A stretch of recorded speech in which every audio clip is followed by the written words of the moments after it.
Allahumma sholli wa sallim ala sayyidina wa habibina Muhammadin wa ala alihi wa ashabihi wa ummati ajmain.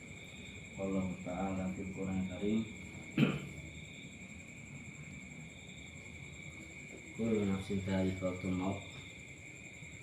Al-ayah. Pada kesempatan baik ini insyaallah akan menafsirkan surat Al-Waqiah, khususnya pada ayat-ayat yang terakhir. Memang waqiah itu sendiri artinya kiamat ya. Maka pada ayat Waqiah menerangkan tentang kiamat dan termasuk kematian, menjelang kematian ya. Maka ini dijadikan ibrah bagaimana kita menyiapkan kematian, karena kullu nafsin dha'iqatul maut ya. Asbabul ayat ini insyaallah ayat 83 sampai selesai, berarti 96. Asbabul nuzulnya adalah di saat ada hujan ya, di situ kata Rasulullah ada orang yang bersyukur atas air hujan itu sebagai rahmat, namun ada juga ya, yang tidak mensyukuri atas rahmat Allah berupa air hujan itu. Dia lagi error. Ya kan mendadak error ini. Ini berkaitan dengan juga anggapan-anggapan orang kafir bahwa hidupnya, kematiannya tidak ada hubungannya dengan Allah pencipta alam. Itu pemahaman orang kafir, orang yang tidak percaya agama. Kalau bahasa Eropanya aliran materialisme ya. Ada ya langsung ada, mati ya sudah selesai gitu. Jadi seolah-olah tidak ada hubungannya dengan Allah, sebagaimana firmankan falaula in kuntum khairu madinin ya. Maka mengapa ya, tidak in kuntum khairu madinin, jika kalian tidak dikuasai Allah ya. Maksudnya Allah tidak ikut serta dalam segala urusan manusia. Tarji'unaha in kuntum shodiqin ya. Otomatis kalian semua ya, bahwa kalian akan mengembalikan nyawa itu in kuntum shodiqin, jika kalian menganggap benar. Maksudnya apa? Jika kematian nyawanya bisa dikembalikan atau tidak.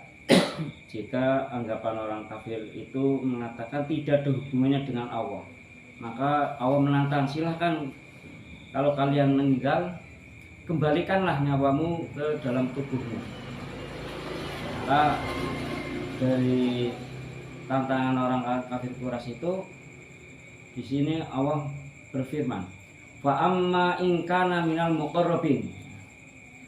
Maka adapun ya, ingkana, jika manusia itu menghadapi sakaratul maut, minal muqarrabina, dari orang-orang yang didekatkan kepada Allah.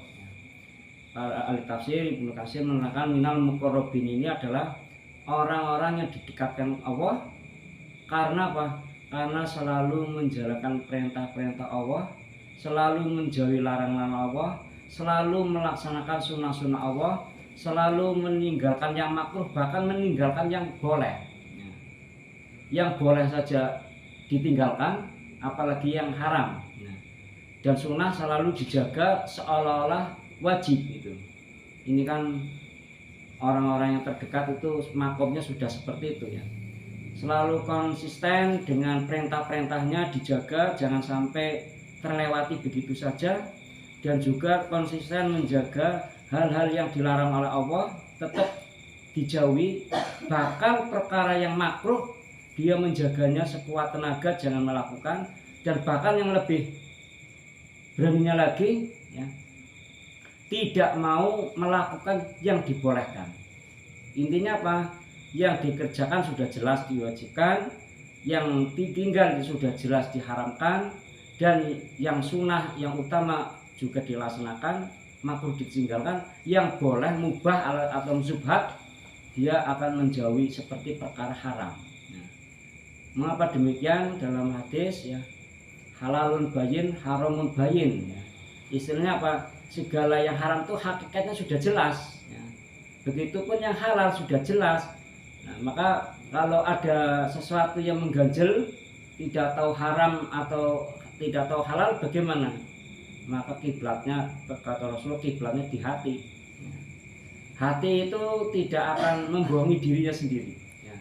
Yang gampang membohongi kan pikiran dan hawa nafsu. Ya. Hanya kalau sesuatu nggak yakin, ya berfatwalah kepada hatimu, kata Rasulullah.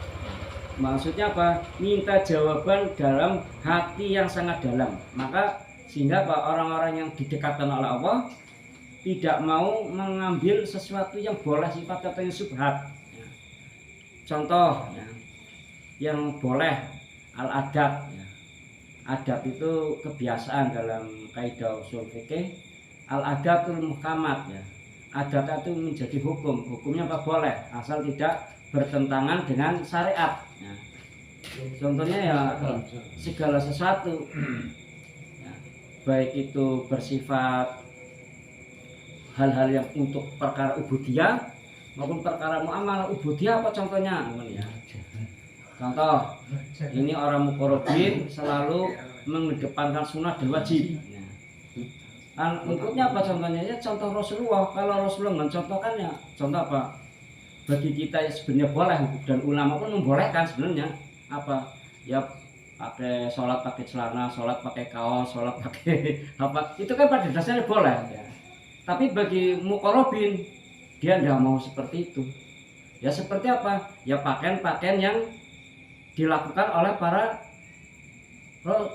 rasul, para sahabat, para aulia pada yang dikenal istilah salafus saleh, orang-orang generasi awal. Nah, maka sering ada orang sorban selalu dipakai, pakaian gamis pakai. Ya mungkin itu hanya salah satu contoh ya.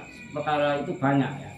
Seperti Rasulullah pada suatu saat ada sahabat makan, tapi makanan itu dia tidak pernah makan rasa jijik, tapi membolehkan sahabatnya untuk makan, tapi dirinya tetap walaupun membolehkan orang lain, ya dirinya tidak mau makan. Karena apa? Kehalalan dan keharamannya belum ada dalam Al-Quran maupun hadis. Maka karena boleh, sahabatnya silakan, ya, tapi dia tidak mau makan. Ini termasuk kalau kita dalam perkara ibadah maupun muamalah kok selalu menjaga perkara makruh dan yang boleh saja kalau kita tidak mau.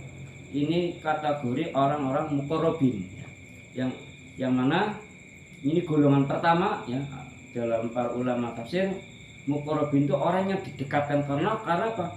Konsisten, selalu istiqomah menjalankan perintah Allah, ibadah kepada Allah, yang wajib ya wajib, yang sunnah ya diutamakan, yang makruh dan mubah atau boleh ya tinggalkan. Nah, ini belum kelasnya saya belum. Ya, kalau saya ada sunnah aja males ya. Nah, ini golongan muqarrabin. Maka di sini farauhu warehan wajannatun naim. Nah, farauhu warehan. Nah, farauhu warehan, maka mereka itu golongan yang muqarrabin akan memperoleh apa? Warehanun, yaitu rezeki yang baik, wajannatun naim, dan kenikmatan dan surga. Kapan itu diberikannya? Di saat sakaratul maut. Nah, di dalam sakaratul maut di situ apa? Ya, Allah memberikan ketentraman jiwanya. Ya. Karena apa? Orang muqarrabin orang yang selalu senang menghadapi kematian. Senang menghadapi kematian itu maksudnya apa? Selalu ingat mati dan selalu mempersiapkan diri untuk kematian. Maka dalam hadis, barang siapa yang senang atau suka atas kematian, Allah pun akan menyambut dengan sukacita. Nah, ini dalam hadis begitu. Sehingga setelah menjelang kematian saja Allah memberikan ya farauhu warehan wajannatun naim, yaitu mereka akan memperoleh ketentraman. Maknanya luas ini ya, ketentraman atau rahmat atau kebebasan atau merdeka ya, atau merasa senang ya. Ini maknanya banyak. Farauhu warehan, mereka diberi ketenangan, diberi kebebasan, diberi kenyamanan, diberi rahmat Allah di saat datangnya sakaratul maut ya. Maka dalam hal ini ya Allah dalam surat Al-Fussilat ya, Allah menjelaskan dengan orang-orang seperti ini, innalladzina qalu rabbuna ya. Sesungguhnya orang-orang yang mengatakan Rabbuna Allah ya, Tuhan kami adalah Allah, summastaqamu tanazzalu alaihim malaikatu alla takhafu wa la tahzanu wa abshiru bil jannati allati kuntum tu'adun ya. Sehingga orang yang selalu mengatakan Allah adalah Tuhanku ya, baik dalam kondisi sakaratul maut maupun sebelum sakaratul maut ya, selalu istilahnya ya mentauhidkan Allah ya, dan selalu meneguhkannya. Maka pas di sini tanazzalu alaihim malal malaikati alla takhufu ya, maka ya, datanglah para malaikat sambil mengucapkan atau memberitahu kepada orang yang sakaratul maut, alla takhafu wa la tahzanu ya, jangan takut, jangan sedih. Maksudnya atas kedatangan malaikat, jangan takut, jangan sedih. Wa absiru, dan bergembiralah ya. Karena apa? Bil jannati allati kuntum tu'adun, kalian akan mendapatkan surga sebagaimana Allah janjikan padamu ya. Nahnu auliyaukum fil hayati dunya wa fil akhirati ya. Nahnu, kami ya, malaikat ya, auliyaukum ya, menjadi pelindungmu fi dunya fil hayati dunya, di dalam kehidupan dunia, wa fil akhirat, dan akhirat. Walakum fiha walakum fiha ma tastahi ya, anfusakum walakum fiha ma tad'una nuzulan minal ghafur ya. Nah, mereka menyerahkan apa yang diinginkan ya. Walakum fiha ma tastahi ya, bagi kalian ya akan diberikan apa yang menjadi keinginan ya pada diri kalian.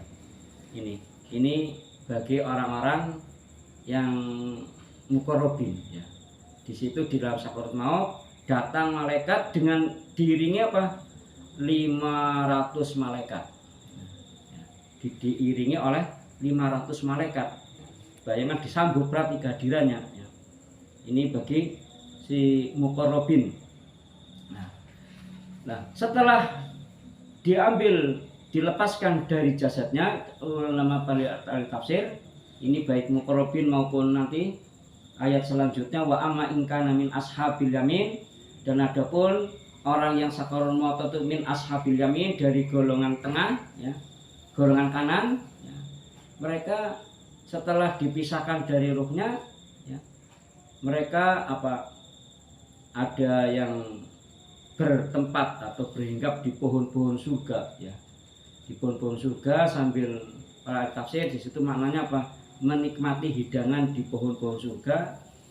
Terus para arwah-arwah ya, para arwahnya syuhada ya, itu akan masuk ke dalam perutnya burung-burung yang hijau di surga ya, yang selalu berterbangan mengelilingi kingdom surga ya. Itu dalam hadisnya seperti itu ya, sebagaimana inna arwah syuhada'i fi hawasili tairin khudrin tasrahu fil jannah. Ini sesungguhnya arwah para syuhada fi hawasili tairin khudrin tasrahu fil jannah, yaitu arwahnya ada di dalam perut burung hijau khudrin tasrahu fil jannah, yang selalu terbang bebas di surga. Sedangkan arwah orang-orang yang mukmin ya, adalah berupa burung ya. Jiwa orang mukmin itu berupa burung yang bergantungan di pepohonan surga ini. Innama nasmatul mukminin ta'irun ya'luqu fi sajaril jannah hatta yurji'ahu wa ila jasadi yaumal yab'as, sehingga datangnya hari pembangkitan baru arwahnya ditemukan dengan jasadnya kembali. Ini orang-orang yang nanti golongan muqarrabin maupun golongan kanan ya, mereka arwahnya ditempatkan para syuhada di perutnya burung ya, yang selalu berkeliling menikabah, sedangkan orang-orang mukmin hinggap di pohon surga ya, sambil menikmati makanan ya. Ini akan disambut kedatangannya oleh para malaikat sampai 500 malaikat manakala menjemput nyawa seseorang ya, yang selalu didekatkan. Malah di sini namanya didekatkan ya. Berarti ada faktor apa? Hidayah, ada faktor pertolongan atau inayah. Maka kita sepatutnya selalu berdoa, diberi petunjuk, diberi inayah ya. Ya karena apa? Hati kita selalu berbolak-balik, kapanpun bisa berubah. Maka kita dianjurkan selalu untuk minta inayah, pertolongan kepada Allah ya, supaya apa? Didekatkan selalu kepada syariat Allah, itu tadi melaksanakan perintahnya, meninggalkan yang haram dan makruh, dan bahkan yang mubah pun dia tidak berani. Yang syubhat, yang belum jelas ada hukumnya, mereka tidak akan melakukan. Walaupun secara konsep ilmu ushul fikih, segala sesuatu yang tidak ada nas dan tidak ada larangan, hukumnya boleh ya. Itu ahli hukum. Tapi orang-orang seperti ini tidak mau ya, tidak mau mengambilnya ya. Tuh farahu warehan wajan natun naim ya. Mereka orang yang dekat sama Allah ya, akan memperoleh rezeki, kenikmatan, ketentraman, wajan natun naim, dan surga yang nikmat ya. Terus wa amma in kana min ashabil yamin, adapun orang-orang yang kondisinya dalam sakaratul maut, min ashabil yamin ya, golongan kanan ya, karena ada golongan kiri ya. Golongan kiri adalah orang-orang yang selalu kebalikan dari orang-orang yang tidak beriman. Nah, golongan kanan ini yang seperti apa? Ini berbeda dengan golongan muqarrabin. Golongan kanan itu golongan ahli surga, yaitu yang selalu menjalankan kewajiban perintah Allah, meninggalkan larangan, tetapi enggan sunnah. Sunnahnya kadang-kadang atau banyak enggak melakukan sunnah ya. Yang makruh pun kadang-kadang makruh, kadang-kadang mau sunnah, kadang-kadang bahkan sering ditinggalkan, tetapi apa? Selalu menjalankan perintahnya dan menjauhi larangannya. Nah ini banyak umat yang seperti ini ya. Ya seperti saya pribadi, kadang yang belum sunnah orang ya ora kadang. Bahkan dalam perkara adab makan, adab mandi, ada macam-macam itu kan semua diatur ya, istilah sunnah rasul ya. Nah kita kadang menyepelekan ya. Tetapi karena selalu taat ya, menjalankan perintah Allah dan menjauhi larangannya, walaupun sunnahnya kadang-kadang bahkan makruh kadang-kadang juga dikerjakan, tapi oleh Allah di sini fasalamul laka min ashabil yamin ya. Fasalamul laka min ashabil yamin ya. Artinya apa? Maka keselamatanlah laka bagimu ya. Karena apa? Karena min ashabil yamin tergolong dari golongan kanan ya. Tetap mereka disambut ya. Dalam sakaratul maut pun mereka disambut oleh para malaikat. Wassalamun laka min ashabil yamin ya. Ini ya mudah-mudahan kita minimal di kelompok kedua lah. Kalau kelompok pertama sulit ya, karena kelompok pertama itu gampangnya ya makruh, apalagi yang boleh saja menghindar ya. Maka hal-hal seperti ini, seperti kalau model sekarang nonton-nonton yang mubah, yang nggak ada manfaatnya, hanya sekedar hiburan, itu nggak mau ya. Seperti Rasulullah tuh kalau ingin hiburan dilarang ditidurkan oleh Allah ya. Karena Rasulullah umi gitu ya, hanya pernah ingin menonton yang kayaknya ya musik gitu ya, pergi tapi dingantukan oleh Allah ya. Karena apa? Padahal itu umum, lumrah ya. Nah itu dijaga. Nah ini juga oleh para umatnya yang selalu menjaga ini ya. Saya punya kiai dulu ya, nggak punya TV, bahkan kalau nonton TV, kalau ada iklan selalu matanya ditutupi. Sangin apa? Sangin waronya, hati-hati gitu ya. Nah, kalau kita kan lah yang bus pokoknya. Itu muqarrabin memang berat ya. Itu muqarrabin itu bersama dengan wali. Iya, itu golongan nabi, para wali.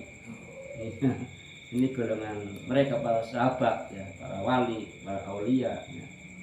Kadang lihat aurat ya langsung menghindar dan lain sebagainya. Nah, kalau kita kan makruh heke. Makruh kan orang dosa ya, kalau tidak dikerjakan dapat pahala. Nah, ini kita selalu makruh ya. Ya, dalam segala hal, dalam urusan ekonomi, dalam urusan jual beli, kadang kita nerjang-nerjang yang seperti itu ya. Nah, mereka mukorobin tidak mau ya. Seperti kita hidup kan tidak bisa lepas dari bank ya. Nah, bangsa ulama bahkan macam-macam hukumnya ya. Ada yang syubhat, ada yang haram, ada yang makruh. Nah, kalau mereka nggak mau sama sekali ya. Karena kehati-hatian. Kenapa? Kata Rasulullah ya, akhir zaman semua akan kena riba walaupun debunya gitu. Walaupun debunya, apalagi PNS ya, gaji harus melalui bank dan lain sebagainya gitu. Itu berarti walaupun tidak ngambil riba, ya kena debunya gitu. Berarti sangin sulitnya karena itu sudah menjadi budaya ya. Maka, nah, para muqarrabin, orang yang selalu didekatkan sama Allah, maka itu tadi ya. Sebagaimana kemarin pada bab Al-Hikam, yang diperhatikan apa kemarin? Rahmat Allah, bukan amalnya baik atau tidak. Yang penting bagaimana Allah memberi rahmat. Berarti apa? Asbabulnya atau amal solehnya itu ya selalu dijaga. Cara menjaganya para muqarrabin itu tadi ya. Yang jelas-jelas halal saja, yang haram-haram jelas juga ditinggalkan, yang sunnah seolah-olah wajib, tidak pernah lepas ya. Nah, kalau boleh pun dia tidak mau. Ini contoh. Mudah-mudahan kita bisa saja kalau kita ada upaya ke situ. Nah, orang yang muqarrabin ya, gampangnya sudah mau mati saja sudah mereka diberi ketentraman ya. Maka kayak kita lihat di Facebook ya, para syuhada malah senyum tertawa ya. Lihat ya di Facebook gitu ya. Padahal mati ketembak, mati apa? Tapi karena itu tadi, di saat sakaratul maut mereka disambut. Bukan orang syuhada yang nyambut bukan sekedar malaikat sampai 500 malaikat, tetapi apa? Para bidadari. Maka sakit tidak terasa sakit. Karena apa? Dia sudah siap menunggu kematian, menjemput kematian. Maka di sini Allah sebagaimana dalam ayat tadi surat Al-Fusilat ya. Allah pun mencintai orang yang selalu mencintai kematian. Maka kalau kita takut mati, maka Allah pun benci dengan kita. Kalau Allah benci dengan kita di saat kematian, ya kira-kira yang bukan disambut oleh malaikat yang tadi, yang memberi kabar gembira. Ya. Yang terjadi apa? Ya Allah perlihatkan neraka. Dan kalaupun malaikat datang, memberi kabar-kabar buruk atas nanti setelah kematian didapat. Nah, ini yang akan terjadi. Terus sedangkan orang yang dalam kondisi sakaratul maut tapi min ashabil yamin, Allah tetap melalui para malaikatnya, malah malaikat menyambutnya. Fasalamun laka ya. Makalah dapat keselamatan, dapat ketenangan, dapat bebas, merasa bebas justru ya. Orang-orang ashabul yamin di saat menjelang kematian justru bebas ya. Sedangkan orang yang nanti ayat berikutnya yaitu yang kafir gampangnya justru ketakutannya yang luar biasa. Bahkan dia dalam hadis orang-orang yang seperti itu apa? Selalu ingat hartanya. Dengan harta merasa eman-eman. Ya, takut dengan orang-orang yang dicintai ya. Tapi orang-orang ashabul yamin maupun muqarrabin mereka sudah melupakan harta dan keluarga ya. Dia merasa bebas dari belenggu dunia yang selama ini melilit ya. Selama ini terbelenggu contohnya ya banyak ya. Pengen sedekah eman-eman karena banyak kebutuhan, pengen sholat jamaah terus, kadang ada tamu, ada macam-macam, ada kerjaan yang belum selesai, berarti kan terbelenggu ya. Sedangkan orang wa amma ingkana min ashabil yamin justru apa? Merdeka, merasa bebas. Bebasnya disertai ketenangan dan ketentraman ya. Berarti apa? Nyamannya luar biasa ya. Ini kenapa beda? Hampir sama ya dengan orang yang muqarrabin, yaitulah rahmatnya Allah ya. Rahmatnya Allah kita pun bisa menikmati seperti muqarrabin ya. Kalau Allah berkehendak. Dalam ayat ini syaratnya apa? Bisa seperti itu jika kita senang dengan datangnya kematian. Senang itu maksudnya apa? Ya menyiapkan diri, walaupun kita tidak tahu matinya kapan, kita selalu muhasabah diri. Kira-kira kita sudah siap lah, amal-amal kita sudah siap lah untuk bekal ke akhirat nanti. Ya. Tapi kalau kita justru kematian menakutkan, nanti keluarganya bagaimana, pekerjaan bagaimana, dunianya bagaimana, itu justru Allah membencinya. Ya, sebagaimana tadi hadis dari Rasulullah SAW. Selanjutnya, wa amma in kana minal mukadzibina dhalin. Wa amalan adapun in kana, jika ada seorang dalam kondisi sakaratul maut, minal mukadzibina dhalin, dari orang-orang yang suka mendustakan ajaran agamanya. Wis ngerti ya, itu perintah Allah tapi tidak melakukan perintah Allah. Wis ngerti itu sesuatu yang haram oleh syariat tapi melanggarnya tanpa ada beban. Ini termasuk golongan siapa? Orang kafir, juga orang muslim ya. Orang yang munafik ya, selalu mendustakan ajarannya. Nah, kita pun bisa seperti itu ya. Kita mengambil ajaran Islam yang ringan-ringan saja, yang berat jangan ya. Contohnya apa? Dalam berpolitik ya, tidak dikaitkan dengan etika Islam. Politik Islam. Berarti kan itu mendustakan Islam. Padahal Islam itu ya masuk di mana, di segala hal. Contohnya lagi masalah ekonomi ya. Riba ya riba, umum. Bank ya ana ribane ya. Kok masih dianggap enggak apa-apa? Nah, ya itu berarti kan hakikatnya mendustakan. Ya. Maka mari kita jangan sampai seperti ini ya. Wa amma in kana minal mukadzibina dhalin ya. Adapun jika orang yang dalam sakaratul maut minal mukadzibin, dari orang yang suka mendustakan ya, menganggap tidak penting agama, tidak mau mengamalkan agama walaupun tahu itu kewajiban dari Allah ya. Dhalin, dan seseorang yang sesat ya. Dhalin itu sesat ya, tidak tahu tunjuk ya. Maka apa? Fanuzulum min hamimin ya. Maka mereka akan mendapatkan hidangan ya. Maka mereka akan mendapat hidangan min hamimin ya, dari air panas yang mendidih ya. Yang mendidih seperti ini para ahli tafsir adalah yang kalau diminum ya, joroannya ambrol, giginya ambrol. Nah, itu para tafsir adalah minuman ya. Dalam ayat yang lain, dalam surat lain apa itu, yaitu air minumnya seperti cairan besi ya, yang bisa mengambrolkan atau membusukkan mulut dan joroan manusia. Banuzulum min hamim ya, dari air panas yang mendidih. Ini justru yang diberikan adalah sambutannya seperti itu. Watas liyatu jahim ya, dan dimasukkan ke dalam neraka. Inna hadza lahu haqqul yakin, sesungguhnya ini sungguh ya, keyakinan yang benar. Maksudnya apa? Bagi orang yang beriman, apa-apa tadi tentang muqarrabin maupun ashabul yamin yang diberitakan oleh Allah melalui ayat ini ya, akan ditempatkan, akan diberikan suatu ketentraman dan lain sebagainya. Dan orang-orang yang dolim akan, mereka yang selalu takut dengan kematian ya, dan lain sebagainya, mereka diberi hidangan, tapi hidangannya hidangan yang mendidihkan isi perut dan mulut ya. Inna hadza lahu haqqul yakin, ini sesungguhnya ya, lahua ya, hadza lahua, sungguh dia hakul yakin, keyakinan yang benar.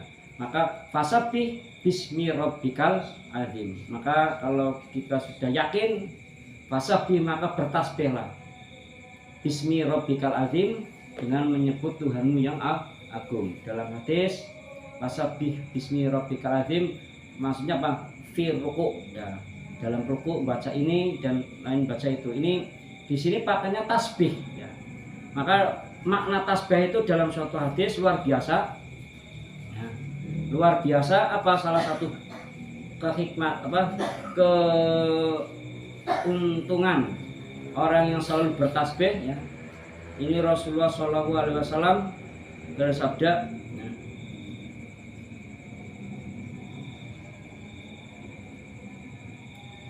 qala Ruhu bin Ubadah hadatsana Hajjajus Shawaf an Abi Zubair an Jabir qala Rasulullah sallam man qala subhanallahul azim wa bihamdi hurisat lahu nahlatun fil jannah. Barang siapa yang mengucapkan maha suci Allah atau subhanallah wa bihamdihi subhanallahil azim, maka ditanamnya, maksudnya apa? Maka besok ditanamkan baginya sebuah pohon kurma di dalam surga. Ini setiap orang yang suka baca kalimat subhanallah wa bihamdi subhanallahil azim, besok kalimat yang dibaca di dunia itu akan menjadi pohon kurma ya, untuk menjadi hidangan di surga. Bahkan dalam hadis lain, orang yang selalu mengucapkan subhanallah wa bihamdi, setiap ucap subhanallah akan menjadi sebuah batu ya, yang akan menyusun bangunan nanti di surga.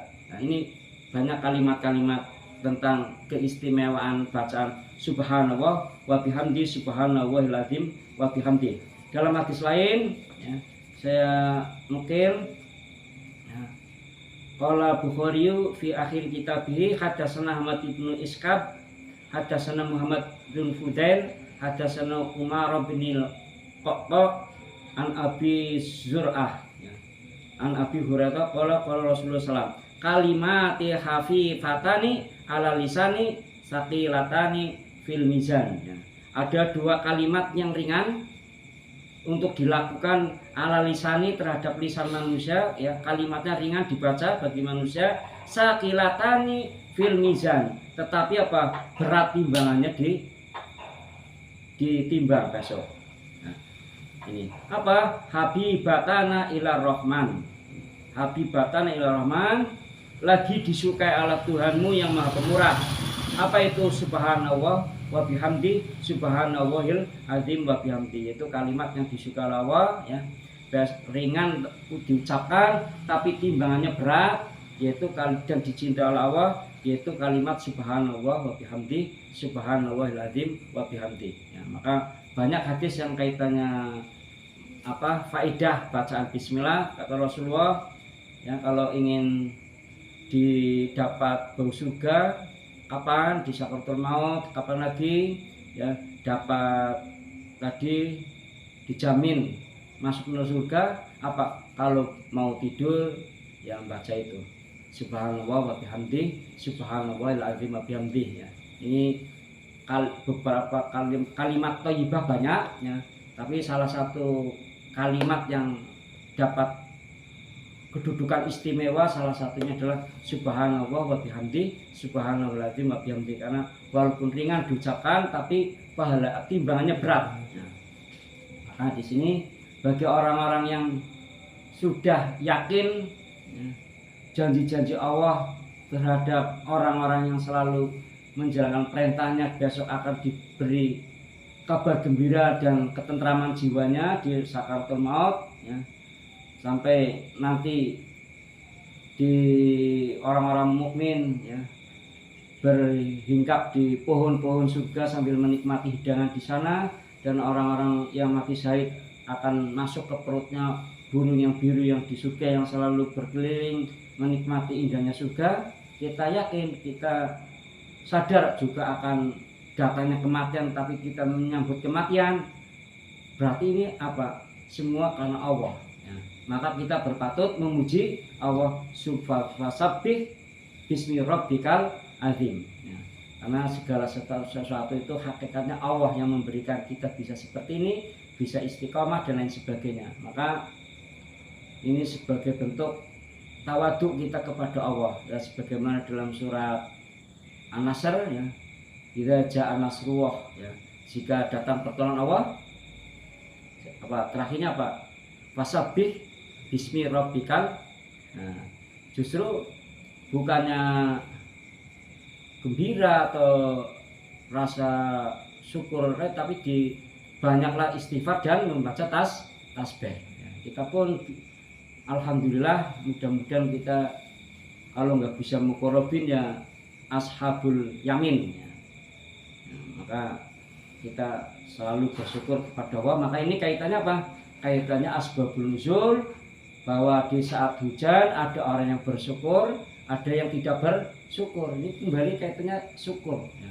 Syukur apa? Kita diberi hidayah oleh Allah, ya kita jaga untuk menyiapkan datangnya kematian.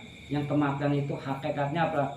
Justru membebaskan, ya, memerdekakan kita dari belenggu-belenggu dunia yang kadang kita tidak kuat, ya, dan lain sebagainya. Maka itu yang harus kita renungkan, ya. Karena orang-orang yang tidak percaya, falaula in kuntum khairu madinin, ya, mengira bahwa Allah itu tidak ikut serta dalam segala hal, apalagi kaitannya dengan kematian, ya. Itu yang bisa saya berikan, Nipil. Ya, ini tentang menjelang kematian dan setelah kematian, bagaimana ternyata Allah membagi 3 golongan itu. Pertama muqarrabin, ashabul yamin, dan mukadzibin, orang yang selalu mendustakan agama. Konsekuensi kematiannya berbeda-beda. Itu mungkin ada yang bertanya, silakan. Masih, ya, pertanyaannya bagus, ya. Ini makna talqin itu ulama berbeda-beda memberi makna. Talqin itu seyogianya adalah sebelum meninggal. Wong talqin itu kan pelajaran, ya, aweh pelajaran, ya, biar nanti siap dalam kematian, siap dalam alam kubur, biar husnul khotimah. Talqinnya hakikatnya di saat kita hidup sampai kapan? Sakaratul maut, kita dijaga, ya. Bagaimana supaya apa antara lain? Karena apa? Tobat kita tidak akan diterima di saat nyawa kita di kerongkongan, ya. Ya, kita jangan sampai nunggu nalkin saat pelokor-pelokor itu, ya. Karena apa? Seandainya taklim kita itu memberikan dampak sehingga mereka tobat, itu tobatnya tidak diterima seperti sebagaimana tobatnya Fir'aun. Fir'aun di saat tenggelam itu ngakui Allah, tobat, tapi tobatnya tidak diterima, ya. Bahkan disumpel tanah liat oleh malaikat, ya. Itu ada keterangannya dalam Quran itu. Maka talqin, hakikatnya talqin adalah sebelum meninggal, ya. Supaya apa? Ya justru masih sehat seperti ini, Pak, itu lebih baik. Ingat. Iya, ingat, kan kita masih normal otaknya, masih normal hatinya, ya. Nah, adapun, ya, talqin-talqin yang dilakukan saat setelah meninggal, ya. Nah, saya tidak mau kontroversi atau memperuncing perbedaan, ya Pak, ya. Nah, mereka khususnya kalau kan melakukan itu, ya. Yang mereka berkeyakinan, ya, itu bisa mempengaruhi. Saya tidak mengupas dalil, Pak. Nanti saya tidak ingin seandainya sampai sudah ke sini nanti malah jadi bingung, ya. Nanti yang tidak ini malah jadi saling menyalahkan. Saya tidak mengupas dalil, ya. Tapi itu memang, ya, bagi orang-orang itu katanya ada dampak, ya, barangkali ada dampak, ya. Padahal seperti pertanyaan kemarin, ya, ada 3 perkara, ya. Setelah meninggal putus semuanya. Yang mampu menolong, ya, apa amal-amal di saat masih hidup, ya. Dan bekas-bekas di saat hidup apa? Anak soleh, sedekah jariah, ya. Sedangkan yang lain sudah putus. Nah, kemarin kan kaitannya fidyah itu, ya. Nah, bagi orang ini memang saya pernah buka ada dalilnya, walaupun dalil itu, ya, mengatakan lemah atau bagaimana, saya nggak mau lebih khilafiyah, ya. Saya nggak mau terusan dari dulu kalau masalah khilafiyah saya. Tapi monggo dicerna dengan saya ngomong gini, ya, bisa memahami lah, ya. Ya. Talqin yang baik adalah talqin yang kita masih sadar itu, ya. Karena apa? Ya ada dalil mengatakan bahwa taubatnya orang yang sakaratul maut, nyawanya sudah di tenggorokan, itu tidak diterima sia-sia. Maka takin pun otomatis sia-sia. Ya, sebagaimana taubatnya Fir'aun, ya, di saat tenggelam, ya, dia ngimani Allah, ya, tapi karena sudah ditenggorokan, ya, itu ditolak oleh Allah Subhanahu wa taala. Itu ya Pak ya. Ya. Terima kasih. Iya. Enggak. Ada lagi. Saya pernah ya, kalau dibuka nanti ada kayak menurut tafsir dalil-dalil yang menjanjikan dengan baca surat Waqiah akan seperti yang seperti lemah. Dalilnya lemah, bisa lemah. Nah, itu lemah. Nanti kapan-kapan berarti yang membahas yang di atasnya ini. Dalilnya lemah Pak itu. Yang dengan baca surat Waqiah nanti bisa seperti ini ya. Nah, kembali sebagaimana bahasan kemarin kaitannya tasawuf, kita jangan selalu menjagakan amal, tapi kita jadikan amal itu menjadi sesuatu yang terbaik, ya. Biar apa? Allah memberikan rahmat. Kalau Allah memberikan rahmat, ya nanti insya Allah rezeki datang sendiri. Ya. Maka jangan sampai salah, orang kadang baca surat ini tujuannya biar rezeki, sholat duha tujuannya rezeki, itu keliru Pak. Itu keliru besar itu. Sholat duha kau tujuannya ben oleh rezeki. Hakikat sholat duha atau yang lain itu hakikatnya apa? Hakikatnya bersyukur kita kepada Allah. Contoh sholat duha, syukur apa? Nikmat Allah yang ada pada sendi-sendi kita yang berjumlah 360. Sendi-sendi kita masih normal, setiap saat bisa berfungsi sebagaimana mestinya. Nah itu patut kita syukuri melalui sholat duha. Nah kok kadang sholat duha kok efeknya rezekinya kepenak? Ya Allah kan berjanji dalam surat Ibrahim ayat 7. Ya. Waling ta'adzana la in syakartum.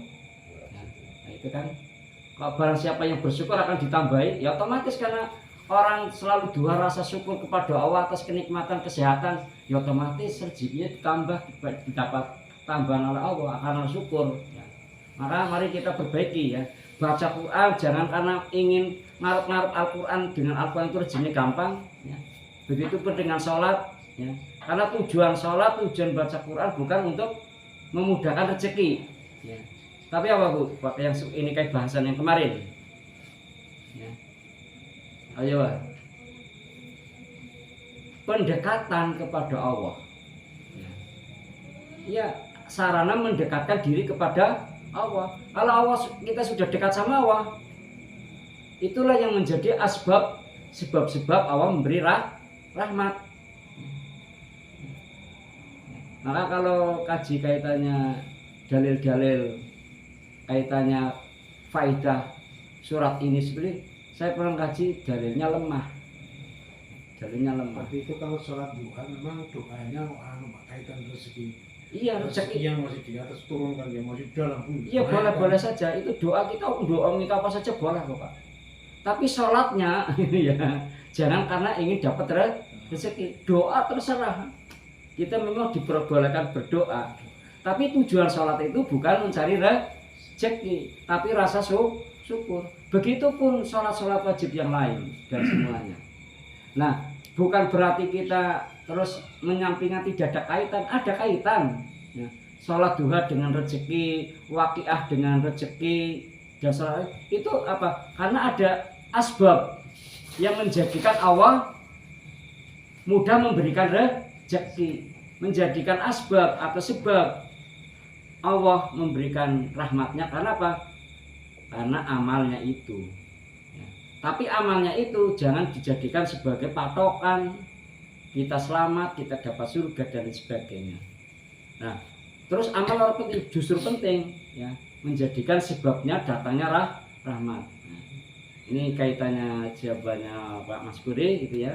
Saya pernah kaji dalil-dalil yang kaitannya faidah-faidah surat Waqiah kaitannya itu dalilnya lemah. Kalau nggak salah buka tafsir Ibnu Katsir, itu di situ lemah-lemah itu. tidak semua hadis yang kadang dijadikan penjelasan ahli tafsir itu hadis yang kuat semua, enggak. Itu hanya sekedar apa ya, untuk memberi gambaran ya. Gambaran betapa Al-Qur'an itu luar biasa ya. Itu Pak Mas Guri. Mungkin ada yang lain. Ini nyambung dengan bahasan kemarin ya, bab pertama dengan kita jangan menyandarkan amal. Justru kita amal itu menjadi sebuah alat untuk mendekatkan diri kepada Allah. Kalau sudah dekat sama Allah ya, maka Allah akan mudah memberikan rahmat kepada kita. Begitu mungkin. Terus ini Pak, biar saya jelas kaitan masalah wajib, sunnah. Itu ada yang berpendapat bahwa sholat jamaah itu ngomongnya wajib. Nah berarti kalau wajib, kalau seandainya tidak jamaah, itu berarti kan haram. Melakukan sholat haram, akhirnya mendapat dosa. Ini ada beberapa pendapat yang seperti itu. Menurut Fadilan seperti apa ini masalah? Oke. Jamaah ada yang wajib, ada yang sunnah. Jamaah yang wajib sholat Jumat. Itu wajib jamaah. Kalau nggak jamaah namanya bukan sholat Jumat ya. Maka jamaah, sholat jamaah itu ada yang wajib, ada yang sunnah. Nah yang sunnah selain sholat Jumat ya.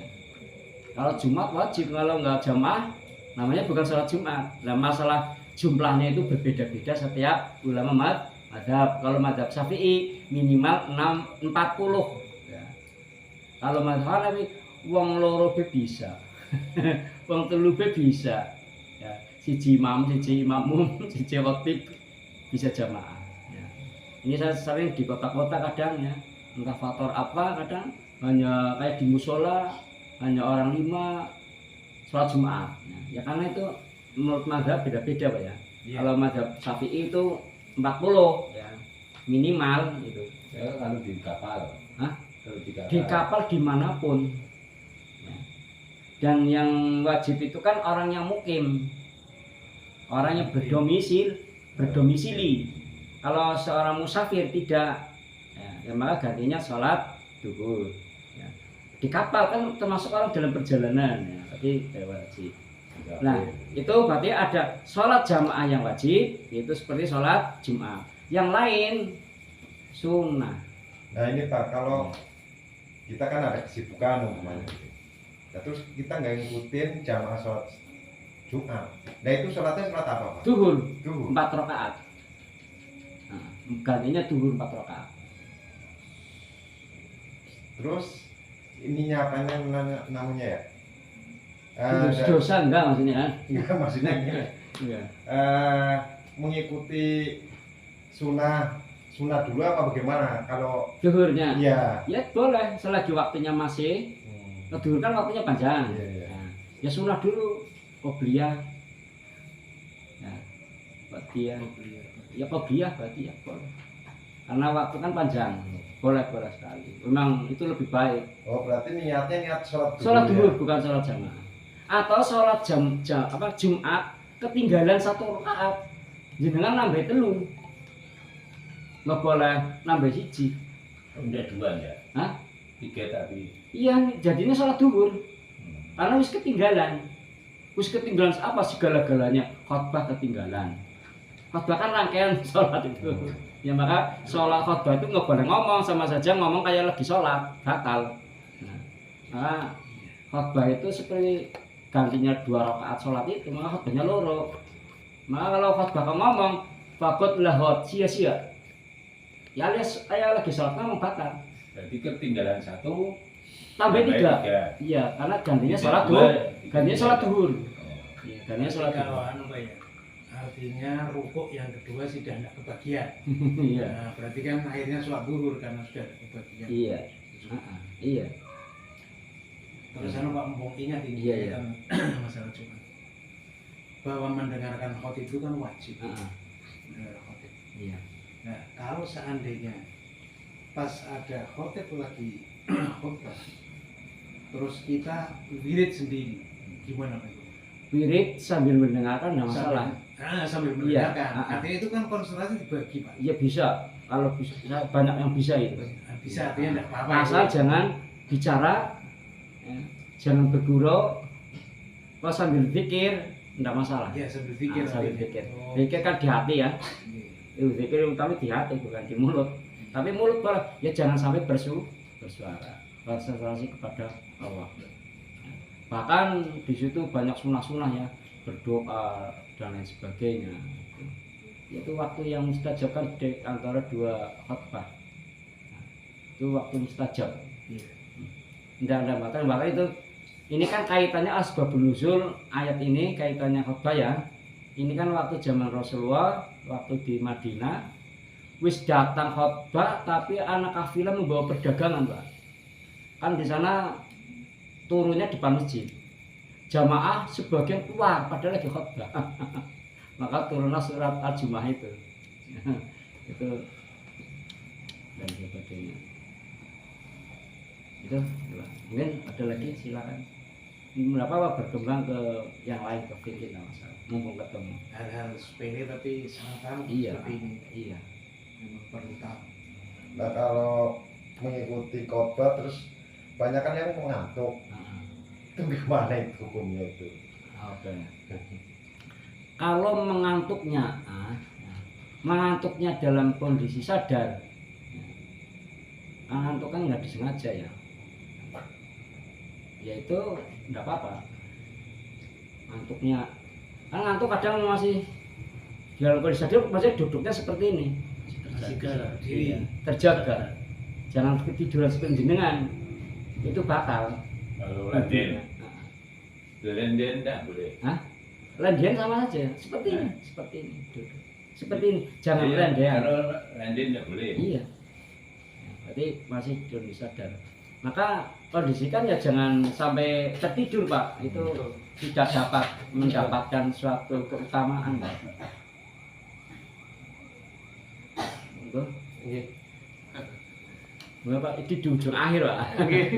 Di ujung akhir.